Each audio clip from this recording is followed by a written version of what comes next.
तत्सवितुर्वरेण्यं भर्गो देवस्य धीमहि धियो यो नः प्रचोदयात्। गुरुदेव हमें पिछले स्वाध्याय में समझा रहे थे कि युग निर्माण योजना के अगले कदम क्या है, और युग निर्माण योजना अलग अलग कार्य क्षेत्र में उतरेगी, और वो बहुत इंपॉर्टेंट है उतरना, क्योंकि विश्व का निर्माण करना है, नई विश्व वसुधा का जागरण करना है। तो अलग अलग प्रतिभाएं चाहिए, ऐसे लोग चाहिए जो अपनी प्रतिभा का सदुपयोग कर सकें, कॉन्ट्रीब्यूट कर सकें। उसके अलावा धर्म तंत्र को प्रखर और पवित्र बनाने की बहुत ज़्यादा इंपॉर्टेंट आवश्यकता है, क्योंकि अगर धर्म तंत्र पवित्र हो जाए, प्रखर हो जाए, तो बाकी सारी चीज़ें अपने आप होने लगेंगी, और हमें ये समझ में आने लगेगा, हम जो बॉडी कॉन्शियसनेस में जीते हैं, हमें ये समझ में आने लगेगा कि हम ये शरीर नहीं है, हम इससे बियॉन्ड कुछ हैं, हम एक आत्मा है जो नित्य शुद्ध बुद्ध है, और जिसके भीतर कोई भय नहीं रहता। और जब हम आत्म स्तर पर जीवन जीने का प्रयास करेंगे तो एक संतुष्टि रहेगी, फिर वो जो जहाँ संतुष्टि होती है वहाँ विकार नहीं आते, फिर वो भागदौड़ नहीं होगी, कलेश नहीं होंगे, संताप नहीं होंगे, ये सब चीज़ें अपने आप धीरे धीरे समाप्त होने लगेंगी। आगे गुरुदेव लिख रहे हैं, मनुष्य की अंतः स्थिति को उत्कृष्टता युक्त बनाने की व्यवस्था सदा धर्म मन से ही चलती रही है, क्योंकि वह एक आधार अंतःकरण के मर्म स्थल को स्पर्श करता है। जानकारियां तो मस्तिष्क को ही विकसित कर पाती हैं। आस्था, निष्ठा एवं श्रद्धा का क्षेत्र गहरा है, उस तक धर्म मंच की ही पहुंच है। बुद्धि से नहीं, उसे भावना से छुआ जाता है। उसके लिए आवश्यक अनुदान विश्व चेतना से, परमात्म सत्ता से ही उपलब्ध होते हैं। इसलिए उसे पाने के लिए उपासना साधना जैसे माध्यम अपनाने पड़ते हैं। अब यहाँ गुरुदेव कह रहे हैं कि हमारा मूल उद्देश्य क्या है कि हमारी आंतरिक स्थिति में, हमारी मनः स्थिति में परिवर्तन हो जाए, और जो मनः स्थिति में परिवर्तन, इनर ट्रांसफॉर्मेशन है, उसके लिए धर्म मंच बहुत एक अच्छा माध्यम है। और जितनी भी इंफॉर्मेशन हमारे पास है वो हमारे मस्तिष्क तक जा रही है, मस्तिष्क को विकसित कर रही है। लेकिन अगर हमें अपने अंतःकरण को बदलना है तो भाव संवेदनाएं होनी चाहिए। जैसे इसको ऐसे समझने की कोशिश करते हैं कि भाव कैसे काम करता है। मान लो मैंने खीर बनाई घर में, ठीक है, और मैंने वो खीर किसी को फेंक कर ऑफर करी। कोई आया घर में और मैंने बोला, अरे तुम आ गए हो, ये लो खीर बनाई थी, खा लो, ठीक है, और मेरी भाव संवेदनाएं बिल्कुल भी नहीं है, और मेरा अंतःकरण से मन भी नहीं है खीर खिलाने का। तो गरम गरम ताजी बनी हुई खीर, लेकिन सामने वाले को क्योंकि वहां पे भाव नहीं मिला, उसको सम्मान नहीं मिला, प्रेम का अनुभव नहीं हुआ, वो खीर समझेगी कि नहीं समझेगी, विचारनी है। अब मानो मैंने खीर आज बनाई, 2 दिन बाद कोई मेरा बहुत प्रिय आता है, खीर फ्रिज में रखी है, और वो जैसे ही वो आते हैं और मैं बोलती हूँ, अरे अरे अच्छा हुआ आप आ गए, जब मैंने खीर बनाई थी ना तो मुझे आपकी बहुत याद आ रही थी, मेरा बड़ा मन था कि मैं आपको ये खीर खिलाऊं, बहुत ही अंतःकरण में इच्छा थी, आप आ गए, प्लीज आप ये खीर खा लो। अब ये खीर कितनी ज्यादा हृदय में उतर जाएगी, कितना मजा आएगा खाने में, जबकि ताजी नहीं है, 2 दिन पुरानी खीर है, फ्रिज में रखी हुई खीर है, फिर भी ये खीर अच्छी लगेगी। दोनों ही चीजों में खीर थी, लेकिन फर्क क्या पड़ा, भाव संवेदनाएं एक खीर के साथ जुड़ी हुई थी और दूसरे के साथ भाव संवेदनाएं विकृत थी। मस्तिष्क रोबोट मोड पे खीर खिलाना चाहता था और हैप्पी होकर नहीं खिलाना चाहता था, खुश होकर। तो यही बात यहाँ पे कह रहे हैं कि धर्म के सही स्वरूप को जानना है, उसको समझना है, तो उसको बुद्धि से नहीं छुआ जा सकता, उसको भावनाओं से, श्रद्धा से, निष्ठा से स्पर्श किया जा सकता है। और जिसकी भावनाएं जागृत हो गई, जिसका कारण शरीर जागृत हो गया, उसको परम सत्ता से, उसका यूनिवर्स से कॉल्ड कनेक्ट हो जाता है। भाई हमें सूक्ष्म से, यूनिवर्स से, भगवान से कॉल्ड कनेक्शन हो जाता है।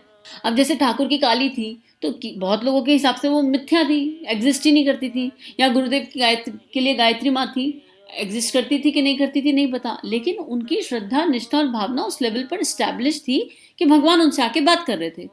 ठाकुर की काली, गुरुदेव की गायत्री माता उनके साथ बैठ के बात कर रही है। तो ये केवल भावना से हो सकता है, और इसके लिए करना क्या पड़ेगा, कहीं से तो शुरुआत करेंगे। ऐसे तो भावना जागृत नहीं होंगी, क्योंकि अभी तो हमारे भाव शरीर में कषाय कलमश है ना। भाव शरीर के जागरण का मतलब है भाव शरीर में केवल प्रेम प्रेम प्रेम, करुणा करुणा करुणा, संवेदना संवेदना संवेदना हो। इसके अलावा कहीं कुछ एग्जिस्ट ही ना करता हो किसी के लिए भी। मैं, मेरा नहीं, कोई कंपैरिजन नहीं, कोई ईर्ष्या नहीं, कुछ और नहीं। ये जब यात्रा हो जाएगी, चाहे कोई सामने से कुछ भी करे, तो भाव शरीर का जागरण हो जाएगा। अब इसके लिए करना क्या पड़ेगा, इसके लिए उपासना और साधना करनी पड़ेगी। उपासना क्या है, पास बैठना, उप प्लस आसन, पास बैठना, और साधना दिन भर चलती है, 24 घंटे चलती है। चौकीदारी, अपने विचारों की, अपनी भावनाओं की चौकीदारी, कि कोई भी ऐसा मिथ्या विचार जो मेरे गुरु की इच्छा के, मेरे इष्ट की इच्छा के बिना हो, मेरे अंदर प्रवेश ना कर पाए। कोई भी ऐसा भाव जो प्रेम के विपरीत हो, मेरे अंदर प्रवेश ना कर पाए। तो एक चेक लगाना। तो इसलिए गुरुदेव कह रहे हैं कि ये माध्यम अपनाने ही पड़ेंगे। आगे लिख रहे हैं, इस आवश्यकता की पूर्ति किए बिना व्यक्ति तथा समाज को प्रस्तुत दुर्गति से उबारा नहीं जा सकेगा।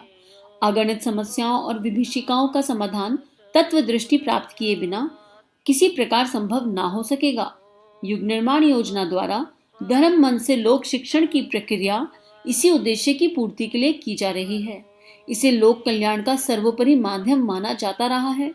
आज की स्थिति में तो उसे जीवन मरण की समस्या सुलझाने जितना महत्वपूर्ण माना जा सकता है। अब इम्पोर्टेंस क्या है? गुरुदेव बोल रहे हैं धर्म मन से लोक शिक्षण, इसकी इम्पोर्टेंस क्या है कि अगर लोगों की भावनाओं को नहीं बदला तो आने वाले समय में इतनी समस्याएं आने वाली हैं, इतनी प्रॉब्लम्स आने वाली हैं, उनका सोल्यूशन कैसे निकलेगा? सॉल्यूशन ओरिएंटेड अप्रोच अगर डेवलप करनी है तो सबके भाव शरीर का जागरण करना ही पड़ेगा। और जब भाव शरीर जागृत हो जाएगा तो लोग अपनी प्रतिभा का, अपनी कला का लोक कल्याण के लिए उपयोग करेंगे। और जब लोक कल्याण के लिए उपयोग करेंगे, क्योंकि जैसे ब्रेन इमेजेस पे काम करता है, बात करी थी, अब अगर पूरी दुनिया में हमें सब जगह अच्छा अच्छा ही दिख रहा है, अच्छा अच्छा ही सुन रहे हैं, हर कोई अपनी प्रतिभा को श्रेष्ठ के लिए उपयोग कर रहा है और कोई ऐसी चीज अवेलेबल ही नहीं है मार्केट में कहीं पर जो हमारी चेतना को नीचे कराए, तो क्या होगा? कलेक्टिव एनर्जी क्रिएट होगी, पॉजिटिविटी की कलेक्टिव एनर्जी क्रिएट होगी तो नया विश्व बनेगा और वही विश्व सतयुग कहलाएगा, वही धरा सतयुग कहलाएगी। तो यही बात गुरुदेव कह रहे हैं कि बहुत इंपॉर्टेंट स्टेप है। हम राजनीति की चकाचौंध को देखते हैं और उसी के आधार पर समस्याओं को हल करने की बात सोचते हैं। धर्मतंत्र की शक्ति और संभावना से हम एक प्रकार से अपरिचित जैसे हैं। बेशक राजनीति की सामर्थ्य उसकी तुलना में नगण्य ही ठहरती है। अब ये गुरुदेव ने पहले भी समझाया है धर्मतंत्र के ऊपर, जब गुरुदेव धर्म मंच की बात कर रहे हैं यहाँ, जब गुरुदेव ने धर्म तंत्र की बात की थी तो ये वाली बात पूरी समझाई है कि धर्म इंडिया में तो स्पेसिफिकली 80% लोग पढ़े लिखे नहीं है और बहुत लोगों की आस्था श्रद्धा जो है, क्योंकि ज्ञान नहीं है, लॉजिक नहीं है, तो लॉजिक नहीं पता, आधे लोग भय से पूजा कर रहे हैं। बट देयर आर मतलब आबादी का 80% मंदिर जाता है, मंदिर में चढ़ावा चढ़ाता है, भीड़ चाल लगी हुई है, कर्मकांड में उलझे हुए है, तत्व दर्शन को नहीं समझ रहे। अगर इस शक्ति को ट्रांसफॉर्म कर दिया जाए, इन लोगों को सही धर्म समझा दिया जाए कि धर्म क्या है, तो ये एक समूह की जो शक्ति निकल कर आएगी, ये राजनीतिक शक्ति से बहुत बड़ी शक्ति होगी। और एक जगह तो गुरुदेव ये भी कह रहे हैं कि राजनीतिक शक्ति को भी धर्म कंट्रोल करे। जैसे पहले नहीं होता था कि राजा है लेकिन फिर भी ऋषि वशिष्ठ थे, राम राज्य की को जो है कंट्रोल करते थे, देखते थे सारी चीजें उनकी। तो पहले भी ऐसे होता था ना, चाणक्य थे तो उन्होंने सब कुछ देखा उस राज्य का। तो इसी तरह गुरुदेव कह रहे हैं कि एक्चुअली राजनीति को भी श्रेष्ठ धर्म तंत्र को ही कंट्रोल, धर्म मन से ही कंट्रोल किया जाना चाहिए। तो यही बात यहाँ समझा रहे हैं कि उससे क्या होगा, ट्रांसफॉर्मेशन हो जाएगा। और पहली किताबें आप लोग सुनोगे तो आपको और समझ में आएगा। शासन संचालन में लगभग लाखों कर्मचारी संलग्न है, जबकि धर्म को आजीविका बनाकर गुजारा करने वालों की संख्या उसके दूने से भी अधिक है। जितना टैक्स सरकार वसूल करती है लगभग उससे दूना धन कार्यों में खर्च होता है। यही बात गुरुदेव ने उन किताबों में समझाई है। तीर्थ यात्रा, पर्व त्योहार, कुंभ जैसे धार्मिक मेले, यज्ञ सम्मेलन, कथा वार्ता, मंदिर मठ, साधुओं की जमातें, धर्म अनुष्ठानों के अवसर पर किए जाने वाले दान, पूजा उपकरण, धर्म ग्रंथ, प्रतिमाएं आदि सब मिलाकर जनता प्रचुर मात्रा में खुशी खुशी धन खर्च करती है। जब आवाहन, संयम आदि के लिए लोग कष्ट भी सहते हैं। धर्म प्रयोजनों के लिए मंदिर आदि की इतनी अधिक इमारतें हुई हैं जो सरकारी इमारतों से किसी प्रकार कम नहीं। धर्म प्रयोजनों में जनता की श्रद्धा भी कम नहीं। समय आने पर वह उसके लिए बहुत कुछ करने को तैयार भी हो जाते हैं और त्याग भी देते हैं। सच तो यह है कि हमने स्वाधीनता संग्राम भी धर्म के नाम पर लड़ा। महात्मा गांधी के साथ महात्मा शब्द ना होता तो संभवतः उन्हें इतना जन सहयोग ना मिल सका होता। अब गुरुदेव बोल रहे हैं कि जो धार्मिक व्यक्ति होते हैं वो किस स्तर तक तपस्या करते हैं, लेकिन उनको तत्व दृष्टि तो नहीं पता। लेकिन ये एनर्जी कलेक्टिव हो जाए तो जो ह्यूमन पावर है और जो श्री की शक्ति है जो कलेक्ट हो रही है और जो इधर उधर खर्च हो रही है, जिसका कोई अता पता ही नहीं है, वो कलेक्ट होकर विश्व के लिए क्या क्या नहीं कर सकती। राम राज्य की स्थापना की उनकी घोषणा के आधार पर भारत की जनता मर मिटने को तैयार हुई। सन 1947 को स्वतंत्रता संग्राम चरीबी युक्त कारतूस मुंह में लगाने में धर्म भ्रष्ट अनुभव करने वाले सैनिकों द्वारा ही भड़का था। सन 1857 में क्रांतिकारियों ने गीता की पुस्तकें छाती से बांधकर फांसी के तख्ते पर चढ़ते हुए जनता की श्रद्धा अर्जित की थी। तो गुरुदेव वो बता रहे हैं, ये हम लोगों ने सुना भी है, कोई मूवी भी आई थी इस पे कि जो है जब स्वतंत्रता संग्राम था तो हमारे इंडिया के जो नागरिक थे वो उनके लिए काम करते थे, अंग्रेज़ों के लिए भी काम करते थे उस टाइम, ठीक है।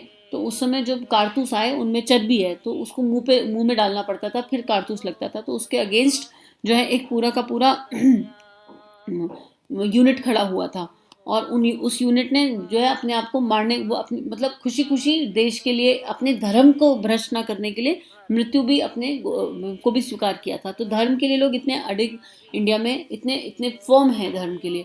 तो अगर यही शक्ति ट्रांसफॉर्म हो जाए और धर्म के सही स्वरूप को समझ ले और उस सही स्वरूप को समझ के विश्व कल्याण में सहयोग करे तो कितना अच्छा हो जाएगा। आगे गुरुदेव लिख रहे हैं कि बेशक आज धर्मतंत्र बुरी तरह विकृत दिशा में है, लुंज पुंज पड़ा है और अपनी उपयोगिता खो बैठा है, फिर भी यह संभावना पूरी तरह विद्यमान है कि यदि उसे सुव्यवस्थित बनाया जाए और प्रबुद्ध व्यक्तियों द्वारा नव निर्माण के प्रयोजनों में प्रयुक्त किया जा सके तो इसके परिणाम आशाजनक सफलता के ही होंगे। अब यहाँ क्लियर है कि आज की डेट में जो धर्म की परिभाषा है वो थोड़ी विकृत हो गई है। धर्म के नाम पर भय के आधार पर पूजा, भय के आधार पर कर्मकांड, नहीं करेंगे तो ऐसा हो जाएगा, नहीं करेंगे तो वैसा हो जाएगा। अपने स्वार्थ के लिए लोग धर्म की तरफ बढ़ रहे हैं, परमार्थ के लिए धर्म नहीं समझ में आ रहा है कि धर्म का सही स्वरूप क्या है। ये वाली पूजा कर लो, ये वाला फायदा हो जाएगा तो सब कर लेंगे, वो वाली पूजा कर लो, वो वाला फायदा हो जाएगा तो सब कर लेंगे। मतलब धर्म का सही उपयोग नहीं किया जा रहा, कर्मकांड के आधार पर चल रहा है। तो गुरुदेव कह रहे हैं इसी को ट्रांसफॉर्म करना है, और अगर ये ट्रांसफॉर्म हो जाए, कुछ प्रबुद्ध व्यक्ति आगे आ जाएं और बता दें कि धर्म का सही स्वरूप क्या है, तो फिर विश्व का निर्माण, नई विश्व वसुधा का निर्माण होकर रहेगा। तो आज के लिए इतना ही स्वाध्याय, आगे का कल पढ़ते हैं। सभी को प्रणाम, सभी का जीवन गुरु शक्ति के सूक्ष्म सानिध्य में मंगलमय है। हमारे YouTube चैनल को सब्सक्राइब कीजिए और बेल आइकन पर क्लिक कीजिए ताकि आने वाली सभी वीडियो की नोटिफिकेशन आपको मिलती रहे। आप सभी को बहुत बहुत थैंक यू।